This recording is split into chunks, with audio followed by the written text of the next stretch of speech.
like to introduce our keynote speaker at this time, Colonel Alexis Rivera Espada. He began his military career by enlisting in October of 1986 as an infantryman and served with the 1st Battalion, 75th Ranger Regiment. He attended Columbus State University and was later commissioned as a distinguished military graduate into the Armor Branch in December of 1997.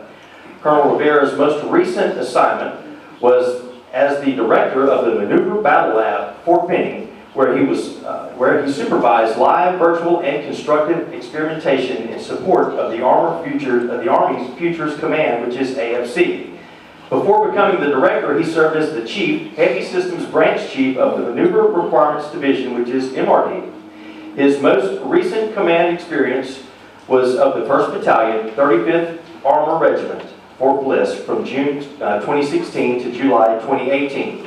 His career has bridged operational and institutional forces in various assignments in infantry and armor units. His operational experience includes service in the 1st Battalion, 75th Ranger Regiment, Hunter Army Airfield in Georgia, 1st Brigade, the 1st Infantry Division, Fort Riley, Kansas, 1st and 3rd Brigades, 1st Cavalry Division, Fort Hood, Texas, and 2nd Brigade, 1st Armored Division, Fort Bliss, Texas. Colonel Rivera's operational deployments include multiple tours in the Middle East and participated in Operation Just Cause, Operation Iraqi Freedom, Operation Spartan Shield, and Operation Inherent Resolve. Ladies and gentlemen, Colonel Espada.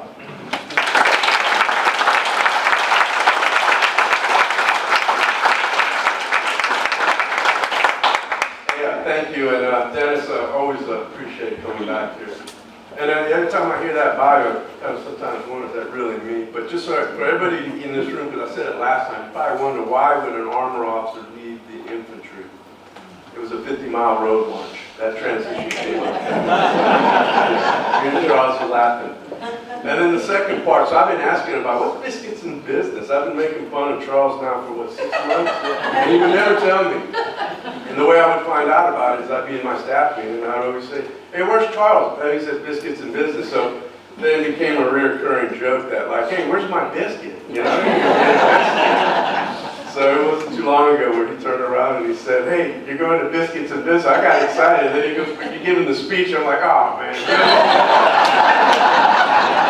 So I apologize. I apologize that you made me the keynote speaker and you already ate and you may not have enough coffee. So like in Army fashion, we close the doors and we lock you in and then we give you a 3-hour speech.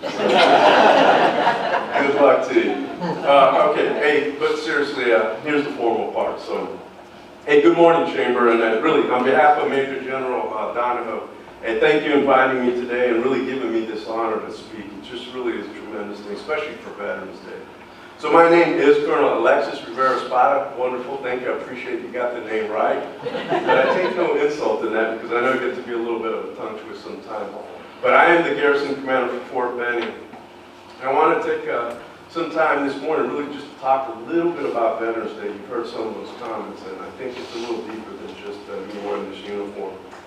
For those of you who may not know, so the Garrison Commander, similar to a city manager, and Fort Benning has many of the same challenges faced by this growing city.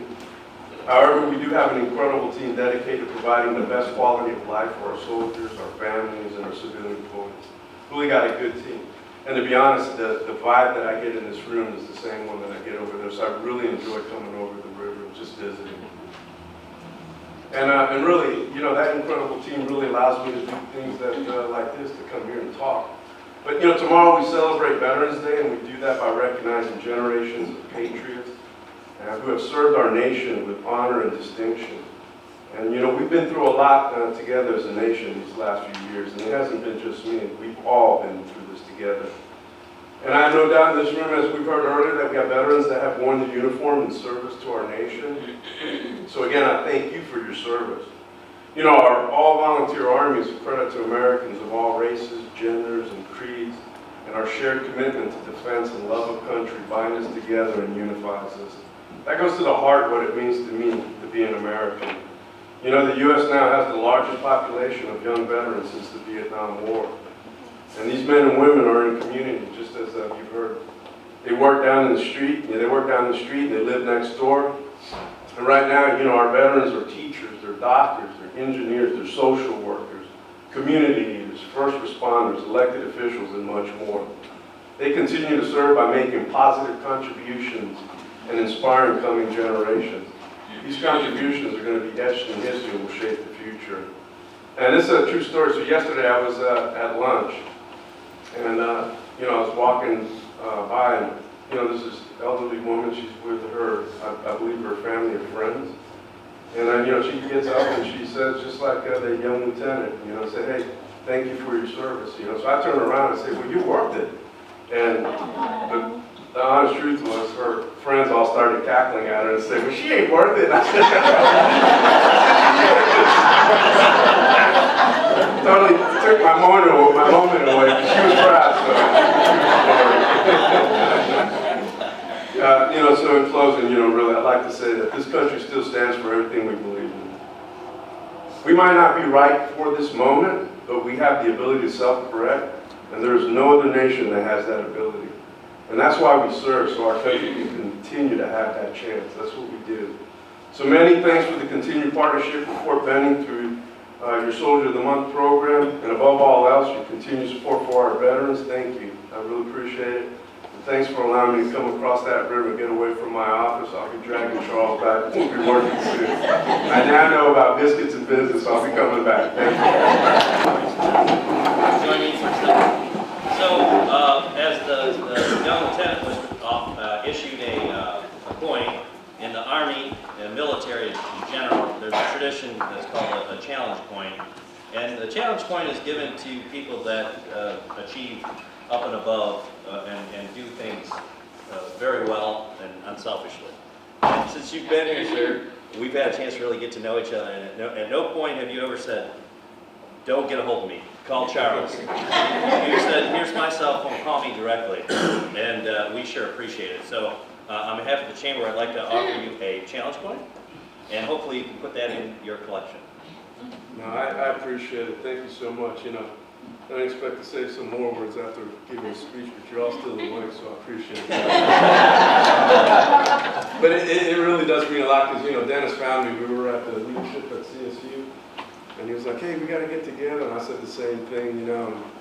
And it's really been a really positive. And here's another, I didn't really come here to do a jokester, but it kind of started out this way.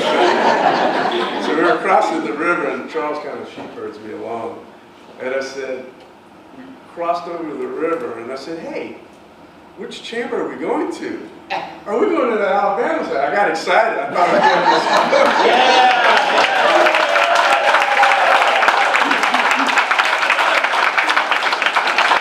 Going to